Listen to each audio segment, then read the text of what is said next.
और हम तो लगातार बोल रहे हैं कि जो सरकार आ रहे हैं तो सरकार को सोचना चाहिए कि हम समाधान यात्रा पे निकले हैं या जनता को मूर्ख बनाने की सरकार है। ये लोग दावा करते हैं कि बिहार ही से भाजपा को केंद्र से भी भगा देंगे, तो ये तो आने वाला समय तय करेगा। नमस्कार। जिस तरीके से आप सभी जानते हैं कि बिहार के मुख्यमंत्री नीतीश कुमार ने 17 साल के बाद समाधान यात्रा निकाला। यह समाधान यात्रा है काम को लेकर के, कि उनकी सरकार ने जो काम किए 17 साल में उसको लेकर के वो निरीक्षण कर रहे हैं, देख रहे हैं जनता को क्या परेशानी है, हुआ कि नहीं हुआ। लेकिन उस समाधान यात्रा में एक चीज देखने को आ रहा है कि वो जहां भी जा रहे हैं, चाहे वो रास्ता हो, स्कूल हो, स्वास्थ्य केंद्र हो, काफी हद तक बन रहे हैं। रंग के कह सकते हैं नए रंगों से पेंट किया जा रहा है, रास्ते बन रहे हैं, तमाम जगह जैसे लग रहा है कि हाँ अब लग रहा है कि सही वाकई में 17 साल के बाद ही नहीं काम लेकिन दिख रहा है। हम एक शख्स के साथ मौजूद है, आज से कुछ वर्ष पहले, नाम है इनका नजरे आलम। इनके नाम के ही जैसा उस समय हादसा हुआ था इनके साथ, इन्हें नजरबंद कर दिया गया था। बिहार के मुख्यमंत्री नीतीश कुमार सीसो पंचायत के एक गांव में एक स्कूल में आए थे कि बाढ़ के समय भोजन वितरण समय, लेकिन नजरे आलम को पता नहीं था कि सुबह में उनके साथ क्या होगा, उन्हें नजरबंद कर दिया गया था। उस समय सरकार एनडीए गठबंधन की थी, अभी दूसरी सरकार महागठबंधन की है। बात करेंगे समाधान यात्रा को लेकर के, बात करेंगे 17 साल की राजनीति को लेकर के, बात करेंगे नजरे आलम क्या दोबारा नजरबंद होंगे। और एएमआईएम के अब ये नेता हैं, अगले बार ये थे बेदारी भी कारवा के जो खुद ये अध्यक्ष हैं। बहुत बहुत शुक्रिया नजरे आलम साहब समय देने के लिए। आपके चैनल का भी शुक्रिया, आपका भी शुक्रिया। कब हो रहे नजरबंद, इस बार होंगे? देखिए अब सरकार आ रहे हैं, सरकार तो वही है। हाँ तो सरकार आ रहे हैं, अब सरकार की मर्जी है, जब चाहे बंद कर दें। बल्कि नजरबंद के बाद मुझे फिर झूठे मुकदमा में इन्हीं की पुलिस ने बंद किया। तो अब जब सरकार ही आ रहे हैं उठ के राजधानी से दरभंगा में, तो कुछ भी पॉसिबल है। लेकिन चूंकि जिस तरह से अभी हर जगह रन रोगन देखने को मिल रहा है, आए दिन कोहरा के कारण जो है एक्सीडेंट होता है। जो डिवाइडर है सड़क पे, आप देखेंगे कि कोहरा के कारण नजर नहीं आता था। आज जब मैं खुद आ रहा था हवाई अड्डा से शहर की ओर, तो मैंने देखा हर जगह रंगाई पोताई चल रहा है। तो सरकार आ रहे हैं तो रंगाई पोताई, जनता एक्सीडेंट में मरे उस टाइम सरकार को नहीं समझ में आता है, सिस्टम को नहीं समझ में आता है। और हम जैसे लोग तो हर वक्त तैयार रहते हैं, नज़र बंद कीजिए या जेल में डालिए। लेकिन जो हकीकत है, जो जनता से जुड़ा हुआ समस्या है, उस पर तो हम लोग बोलेंगे ही और बोलते रहेंगे। कल अचानक से जनता दरबार लग गया जहाँ वो आ रहे हैं हाया घाट में, सभी अधिकारी पहुंच गए, लोग भी पहुंच गए, जनता भी पहुंच गई। यही तो अब सबसे बड़ा प्रश्न चिन्ह माननीय मुख्यमंत्री जी पर है कि ये समाधान यात्रा पे निकले हैं और इनके खुद के जनता दरबार में इतनी समस्या पहुंचती है, उसके बाद वो स्वयं वहां से फोन लगाते हैं डीजीपी को या एसपी को या सचिव को, फिर भी लोगों का समाधान नहीं होता है। तो मैं पूछना चाहता हूँ माननीय मुख्यमंत्री जी से, आखिर ये समाधान यात्रा है या जनता को मूर्ख बनाओ यात्रा? ये इनको स्पष्ट कर देना चाहिए कि जब उनके जनता दरबार में जनता का समाधान नहीं होता है, तो जिला में बैठे एसपी हो कि डीएम हो या डीएसपी हो या सिटी एसपी हो, इनसे कैसे समाधान की लोग जनता उम्मीद रखेगा? जब हम जैसे लोगों को झूठे मुकदमा में जेल में डाल दिया जाता है, 307 का मुकदमा लगाया जाता है, उस पर जांच नहीं होती है, उस पर गवाह नहीं लिया जाता है, तो यहाँ तो लाखों की संख्या में ऐसे गरीब मजलूम हैं जो बेगुनाही की सजा दरभंगा जेल में काट रहे हैं। बल्कि मैं खुद जेल में गया था, तो मैं दावे के साथ कहता हूँ कि जो पालतू जानवर लोग घर में रखते हैं, वैसा भोजन भी नहीं मिलता है जो वहाँ कैदी है। और ये बहुत गंभीर मामला है कि कैदी जेल में बंद है, अब उनको खाना भी जानवर से बदतर मिलता हो, तो ये सुशासन की सरकार पे बड़ा प्रश्न चिन्ह है।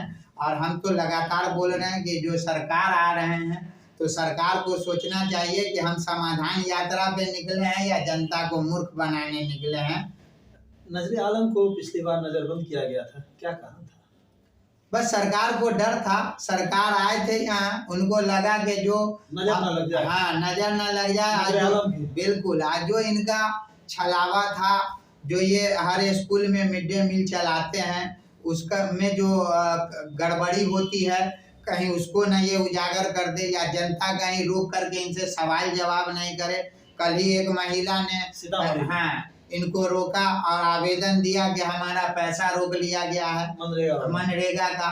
तो इस तरह का डर तो मुख्यमंत्री जी को सता रहा और ये एक मकर जाल में फंसे हुए हैं मुख्यमंत्री जी। हालांकि वो खुद के इससे देखा जाए तो अच्छे आदमी है, समाजवादी नेता हैं, मगर इनके इर्द गिर्द जो मकर जाल है कुछ नेताओं का ना, वो मुझे लगता है कि इनकी सरकार को बदनाम करने के लिए काफी है। हम समझते हैं कि 24 से पहले मुख्यमंत्री जी को ऐसे बिचौलियों से भी सावधान होने की जरूरत है। क्या मिलेंगे नजरे आलम मुख्यमंत्री से? अब तो ये बड़ा मामला है, लेकिन देखते हैं। कुछ समस्याएं हैं, जैसे अभी तारामंडल इन्होंने दिया है दरभंगा शहर को, मिथिला की जनता को, लेकिन उससे यहाँ की समस्या हल नहीं होगा। एक अच्छी चीज उन्होंने दिया है, हम शुभकामनाएं देते हैं, बधाई देते हैं, लेकिन यहाँ कई चीनी मिल थी जो बंद पड़ी है, जिसका स्ट्रक्चर भी नहीं नजर आएगा। एक एक स्क्रैप के रेट में बिक चुका है पूरा। ये 17 साल से एक किस्सा सुनाई में दे रहा है, पेपर मिल, चीनी मिल, 17 साल हो गए। अब इस समाधान यात्रा में वो उद्घाटन होगा, चालू होगा, या उस पे लगे हुए केस खत्म? नहीं, ये सारा कर्म तो नीतीश जी की ही सरकार में हुआ। ये कहते हैं कि हम विकास पुरुष हैं, एनडीए की डबल इंजन की सरकार में भी ये रहे, तब भी चीनी मिल चालू है। और अब तो ये ऐसी सरकार बनी है इनकी कि 7 पार्टियों की सरकार है। ये लोग दावा करते हैं कि बिहार ही से भाजपा को केंद्र से भी भगा देंगे। तो ये तो आने वाला समय तय करेगा। लेकिन सबसे बड़ा जो मामला है यहाँ रोजगार का, आप यहीं चलिए रेलवे गुमटी के उस पार हम समझते हैं कई दर्जन इंडस्ट्रीज है जो बंद पड़ी हुई है। अगर सरकार वाकई ईमानदार थी, नीतीश कुमार जी वाकई विकास पुरुष थे, तो उसको सुचारू रूप से चालू कराते। आज आप दरभंगा रेलवे से सिर्फ टिकट निकाल लीजिए कि कितने लोग यहाँ से प्लान करते हैं रोजगार के लिए, तो आप दंग रह जाएंगे। इनका जो रिपोर्ट सरकार देती है सब उजागर हो जाएगी। पूरी तरह से सरकार विफल है। ये इस यात्रा को कैसे आप देखते हैं कि 17 साल के बाद एक समाधान यात्रा निकल रही है? नहीं, इनको अब कुर्सी खिसकती नजर आ रही है। जिसको इन्होंने कहा जाता है वो गांव घर में कि सांप को दूध पिलाना खतरनाक होता है, नीतीश कुमार ने वैसे ही तो बीजेपी आरएसएस को पाला, और आज ये एमआईएम के बहाने राजनीति कर रहे हैं कि बीजेपी की तरह ही। वो नहीं कर रहे हैं, सभी पार्टी एमआईएम बी पार्टी है। देखिए बी पार्टी है तो फायदा भी मिलता है, तो बी पार्टी तो नीतीश जी को तय करना चाहिए। अभी मैंने एक चिट्ठी भी देखा है, आरजेडी का भी देखा है कि अब वो भी जो है दही चूड़ा के भोज में अब वो ये लिखने को मजबूर हो गए हैं अपने नेताओं को कि इस भोज में अल्पसंख्यक समाज के लोगों को जो जानने वाले उसको ज्यादा से ज्यादा लाए। नीतीश कुमार खुद समाधान यात्रा में और तेजस्वी यादव अब टोपी पहन के घूम रहे हैं। इनको ये पता चल गया है कि आने वाले दिन में हमारी कुर्सी सलामत नहीं रहेगी, इसलिए जनता के बीच अभी से ही जाकर के। कैसे 19-20 का चुनाव या लोकसभा का उपचुनाव हो या विधानसभा का उपचुनाव हो, नहीं कैसे पता चलेगा कि माइनॉरिटी छिटक रहा? कैसे अभी तो देखिए 20 में भी 5 सीट एमआईएम ने लिया, तो इनको लग गया कि अब मुस्लिम हमारे साथ नहीं रहेगा। और एक जो ये तेजस्वी यादव हैं जो कहते हैं कि लालू यादव से बड़ा मुसलमानों का कोई मसीहा नहीं रहा, आना होगा। अब नीतीश कुमार उसी पैटर्न पे चल रहे हैं। तो इनको लगा कि जब सीमांचल में 5 सीट ये जीती है पार्टी और जमीन इस बना रहा तो आगे नुकसान नहीं हो, ये डर सताने लगा। और अभी उपचुनाव में आपको हैरत होगी कि जो सत्ताधारी सरकार होती है वो बहुत कम सीट हारती है, लेकिन जहां भी ये लड़े, चाहे वो गोपालगंज में लड़े हो, चाहे कुड़नी में लड़े हो, हर जगह इनको हार मिली। तो अब इनको ये लगने लगा कि जो एमआईएम को हम सीमांचल तक सीमित देख रहे थे, ऐसा नहीं है, वो अब बिहार के हर कोने कोने में है। और अब तो मैं ये दावे के साथ कहता हूँ कि मिथिलांचल से भी इनकी जमीन पहले से खिसकी हुई है। और मदद कौन करेगा? एमआईएम नहीं, 25 में एमआईएम अगर गठबंधन में आती है या तीसरा मोर्चा बनता, अगर ये हमें गठबंधन में नहीं लेते हैं, मुसलमानों को ये अछूत समझते हैं, और अब तो ये अपने आवास पे मीटिंग करके माननीय मुख्यमंत्री जी मुसलमानों को गाली देते हैं कि वो वैसी बीजेपी का एजेंट है, इसकी पार्टी बीजेपी की एजेंट है, इसको रोकना होगा। और आश्चर्य की बात है कि इसमें हमारे कुछ मौलवी जमात भी गए जो बढ़ चढ़ के नीतीश कुमार की दरबारी शुरू कर दी है, जबकि इनका मौलवियों का जो अपना काम है वो करना चाहिए, इनको दरबारी नहीं करनी चाहिए। ये एक मैसेज गया है इनके खिलाफ भी, उलमा के खिलाफ भी, कि ये उलमा जो है ये नीतीश के लिए नहीं है, इनका जो काम है वो करना चाहिए। नीतीश कुमार अपनी सियासत कर रहे हैं और लोकतंत्र है, यहाँ जमहूरी मुल्क है, यहाँ चाहे वो सहनी की पार्टी हो, चाहे वो मांझी की पार्टी हो, चाहे वो कुशवाहा की पार्टी हो, चाहे भाजपा हो, आरएसएस हो या जो भी हो, उसी तरह आपको ये एमआईएम भी है जो जमहूरी मुल्क में इसको चुनाव लड़ने की आज़ादी है। आपको अगर इतना ही डर है तो आप गठबंधन की बात क्यों नहीं करते हैं? इनको गोपालगंज या कुर्नी का चुनाव ये स्पष्ट रूप से संदेश दे दिया है कि अगर हम एमआईएम को हल्के में लेते हैं तो आने वाले दिनों में, हाँ बिल्कुल बिल्कुल, मैं ये आपको दावे के साथ करता हूँ कि जो ये लालू यादव जी के बेटा बाँव तानते हैं, दिखाते हैं कि हमसे बड़ा लीडर सेकुलर नहीं है बिहार में, तो मैं ये बताता हूँ आपको कि अगर इनका यही पैटर्न रहा राजनीति का तो 20 सीट ये 25 में ले आएंगे, तब बताइएगा। इतनी बड़ी चैलेंज जी बिल्कुल बिल्कुल, उनका आप देख लीजिए, लालू यादव की राजनीति देख लीजिए, तेजस्वी यादव का देख, लालू यादव के जमाने तक कुछ हद तक मुसलमान उनके साथ रहे हैं, लेकिन तेजस्वी यादव जब से ही A to Z की भाषा बोलने लगे हैं, A से Z तक गायब है इनका, लेकिन चूंकि राजनीति में बने रहेंगे और लालू यादव के बेटा है, विरासत में मिल गया है तो कुछ भी बोले चलेगा। लेकिन जो अभी एमआईएम का जनाधार बना है, खुद इनके एमपी जो मनोज झा जी हैं, एनडीटीवी पर आकर वो स्पष्ट रूप से बोले कि ये ओवैसी की पार्टी बीजेपी की पार्टी है, वो उसके इशारे पे काम करती है, जबकि अगर हम बीजेपी की पार्टी थे तो हमको गुजरात में चुनाव नहीं लड़ना चाहिए, छोड़ देना चाहिए। तो ये सब डर इन लोगों का बता रहा है कि आने वाले दिनों में, और इसीलिए ये सब समाधान यात्रा पे नीतीश जी निकल गए।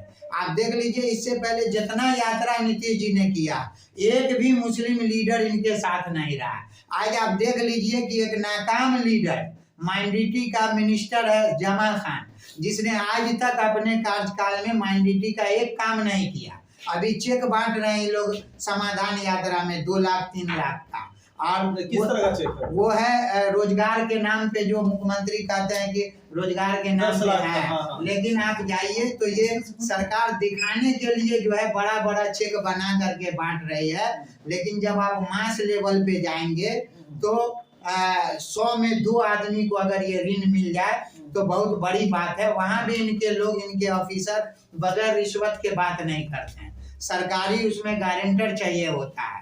तो इस बार तो ओवैसी की ताकत और एमआईएम की ताकत ने ये साबित कर दिया 24-25 के चुनाव से पहले कि मुख्यमंत्री नीतीश कुमार को समाधान यात्रा में टोपी पहन के घूमना पड़ रहा है। तेजस्वी यादव को हाँ डर है। इनके अशोक चौधरी जो मुसलमानों को अभी मुजफ्फरपुर में खुले मन से गाली दिया है, अब वो भी टोपी पहन के मुख्यमंत्री के साथ घूम रहे हैं। तो हम तो अभी से देख रहे हैं कि हम जो है 24 और 25 दोनों में बढ़त लेंगे इनसे। या दरभंगा नगर निगम का चुनाव का रिजल्ट का भी कुछ इफेक्ट नहीं, बिल्कुल दरभंगा नगर निगम ने तो इतिहास रच दिया, और ये एक सबक है मुख्यमंत्री नीतीश कुमार के लिए। भले ही मेयर या डिप्टी मेयर ने बिना किसी पार्टी के टैग के चुनाव लड़ा हो, और जनता ने उनको बिना पार्टी के टैग के वोट दिया है, और लोग जा करके मिल रहे हैं पार्टी के नेता से। ऐसा नहीं करना चाहिए था, क्योंकि जनता ने आपको किसी सिंबल पे नहीं दिया था वोट, आपको एक निर्दलीय रूप में आपको जो है आज़ाद उम्मीदवार के तौर पर जनता ने चुना था। आपको पहले जनता का भरोसा जीतना चाहिए,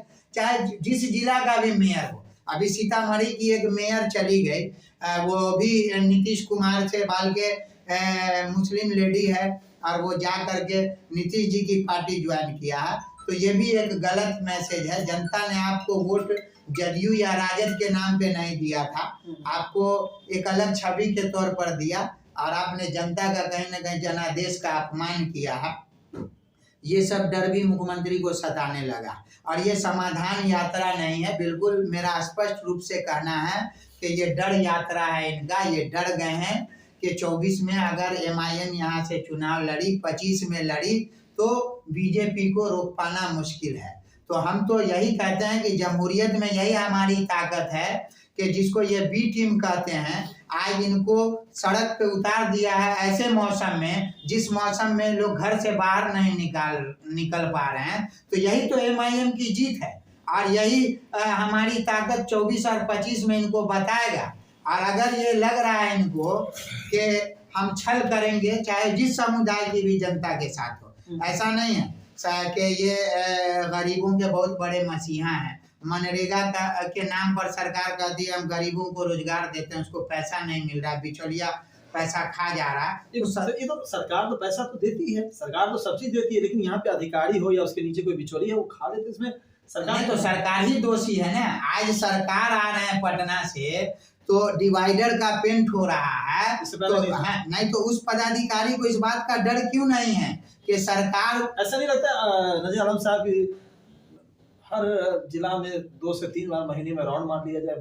बिल्कुल मानना चाहिए, बिल्कुल मानना चाहिए। नीतीश कुमार बिहार में सिर्फ इसलिए सत्ता में आए कि प्रशासनिक काम में वो अच्छा करेंगे। बिहार जो जंगल राज के नाम से जाना जाता था, कुछ हुई है बिहार। हाँ बिल्कुल, इसमें कोई दो राय नहीं है, कुछ काम हुआ है, अच्छा काम हुआ है। नीतीश कुमार जी के रीजन में बिहार में अमन भी रहा है, लेकिन बहुत सारा प्रश्न चिन्ह ऐसा है कि इन्हीं के कार्यकाल में आज RSS घर घर में कैंप लगा रही है। अभी तो सर्वे आया है कि बिहार में पहले 1000 शाखाएं लगती थी, अब 1400 से ऊपर शाखाएं RSS की लगती है। तो नीतीश जी को ये समाधान यात्रा में ये भी बताना चाहिए कि हमसे गलती हुई, हमने बीजेपी को घर घर पहुंचाया, अब इसको कैसे रोकना है, हम समाज को साथ लें, ओवैसी की पार्टी को भी साथ लें। आप मुसलमान को अछूत कैसे समझ रहे हैं? हम बिहार की दूसरी सबसे बड़ी आबादी हैं, देश की दूसरी सबसे बड़ी आबादी। आप तो ताकत मानते हैं? नहीं, कैसे ताकत मानते हैं जरा बताएं, आप बताइए कैसी ताकत मानते हैं? शिक्षा के नाम पे मुसलमानों के साथ आप मजाक कर रहे हैं। मदरसा बोर्ड में सालों से चेयरमैन नहीं है उसके, हाँ आपका शिक्षा मंत्री लूट मचाया हुआ है, बड़े पैमाने पे मदरसा बोर्ड में भ्रष्टाचार है। आपको एक मदरसा की फाइल बढ़ाने के लिए आपका यहाँ DEO से लेकर के सचिवालय तक लाखों रुपया लेता है और सारा नीतीश कुमार जी के संज्ञान में है। आप समझिए, ये लोग पैसा वसूली करते हैं। अभी दरभंगाई में तो एक थाना प्रभारी का वीडियो वायरल हुआ, ऑडियो वायरल हुआ कि हमको अपने से ऊपर पदाधिकारी को पैसा पहुंचाना होता है। तो ये सारी जानकारी नीतीश कुमार जी को है। कार्रवाई भी तो हुई, सस्पेंड कर दिया गया। नहीं, ये तो देखिए एक आग पे आप कार्रवाई करते हैं। अभी तो पिछले हफ्ते सरकार के पास भी सबूत होना चाहिए, कानून भी सबूत दे। आप बताइए कैसा सबूत चाहिए? खुद मुख्यमंत्री के जनता दरबार में अभी जो पिछले हफ्ते हुआ है उसमें 99% मामला इनके प्रशासनिक पदाधिकारी की लापरवाही का है। लोगों की हत्या कर दी जाती है और जमीन उसको हाथ नहीं लगता है। जो माफिया है वो पैसा देके पदाधिकारी को अपने स्तर से चलाता है। दरभंगा, मधुबनी, चाहे ये उत्तर बिहार, इसमें तो जमीन माफिया का बड़ा वर्चस्व है। आप देखिए सारे पदाधिकारी कहीं न कहीं जमीन माफिया से जुड़े हुए हैं। सबसे बड़ी विफलता तो नीतीश कुमार जी की प्रशासनिक स्तर पे यही है कि कोई भी जिला का SSP कार्यालय में समय नहीं देता है, घर से सब दुकान चला रहा है। तो कैसे जनता की बात सुनी जाएगी? सारा थाना प्रभारी शराब में पैसा कमा रहा है। जो मजलूम जाता है उसका मुकदमा नहीं होता, जो पैसा देता है उसका मुकदमा होता है। जो गरीब जाता है, जमीन का मामला हो, किसी मामला का हो, उसके आदमी की हत्या कर दी जाती है, तब भी मुकदमा नहीं लिखा जाता। अभी यहीं पे बगल में शोभन में कांग्रेस के नेता की हत्या होती है, एक भी कांग्रेसी नेता नहीं बोलता है। उसका पोस्टमार्टम रिपोर्ट जाते हैं नहीं, बाद में जाते हैं जब हम जैसे लोग दबाव देते हैं, जब हम जैसे लोग उस पर आवाज उठाते हैं, तब जाते हैं कि अब हमारा पोल खुल रहा है। हम जो जनता को ठगते हैं वोट लेने के समय में, जनता हमको आगे घेरेगी। अब देखिए कि उस हत्या में यही DMCH से पोस्टमार्टम रिपोर्ट बनाई जाती है और उसमें पहली रिपोर्ट ये बनती है कि एक्सीडेंटल उसको बनाया जाता है और दोबारा उसकी बॉडी कब्र से निकाल करके तब उसमें ये बुलेट का आता है कि गोली मार के मर्डर हुआ। तो नीतीश कुमार बताएं कि कैसा प्रशासनिक चल रहा है। आज हत्या का मामला लालू यादव के जमाने से आप देख लीजिए, जंगल राज से ज्यादा हत्याएं हो रही है। हम जैसा आदमी जब ऑफिस से घर जाता है तो कहीं से सुरक्षित नहीं। हर वक्त ये भय सताता है कि कब कौन गुंडा गोली मारेगा। ये तो इनका प्रशासन हर स्तर पे विफल है। अभी 112 की जो इनकी पुलिस है, आप घूमते होंगे, मीडिया के लोग हैं, देखिए आप, गाड़ी साइड में लगा रहता है, ट्रक से पैसा, पिकअप से पैसा। तो ये तो एक अलग से जो है लूट की दुकान 112 से चला दिया गया। और शराब से ऐसी ही नुकसान हो रहा है। तो हम यही कहते हैं आपके चैनल के माध्यम से कि माननीय मुख्यमंत्री जी, आप जो समाधान यात्रा में समय बिता रहे हैं, पहले सारे पदाधिकारियों के साथ बैठिए और आप वो 2005 वाला सीन लाइए कि आप जिस नाम से बिहार में आए, जनता ने आपको जिस सुशासन, कानून, न्याय, उस नाम पे आपको यहाँ सत्ता दिया, वो कैसे वापिस आएगा, पहले उस पर काम कीजिए। बहुत बहुत शुक्रिया। हमारे साथ थे एमआईएम के नेता नजर आलम। हमने आज उनका इसलिए खबर चला रहे हैं कि याद दिला दे, कुछ वर्षों पहले नजर आलम साहब को नज़रबंद कर दिया गया था जब बिहार के मुख्यमंत्री नीतीश कुमार का दौरा था। खास बात ये करना था कि क्या दोबारा वो नज़रबंद हो सकते हैं, क्योंकि उनका जो बात करने का तरीका है, जो सरकार विरोधी है, वो सरकार की नीतियों के विरोध, जब जनता का काम नहीं होता, इन्हीं कारणों से उनको नज़रबंद किया गया था। क्या दोबारा होंगे? क्योंकि जिस तरीके से अचानक से जनता दरबार शुरू हो जाता है, एक ही दिन का है, अचानक से सड़कें, स्कूल के रंग पेंट हो जाते हैं, डिवाइडरों के रंग हो रहे हैं, क्यों नहीं बिहार के मुख्यमंत्री हर जिला में महीने में 2 बार जाते, तो शायद बिहार का जो रुतबा था, बिहार की जो छवि थी, बिहार का जो कह सकते हैं इंफ्रास्ट्रक्चर था, जो इतना बेहतरीन हुआ है बिहार में ही नीतीश बाबू ने ही किया है, नीतीश सरकार ने ही किया है। सुशांत की सरकार ने 2005 से पहले जब नहीं था बिहार में उस तरह का, 2005 के बाद हुआ, वो चीज सबने देखा है। आखिर कहाँ है 2005 वाले सीएम नीतीश कुमार?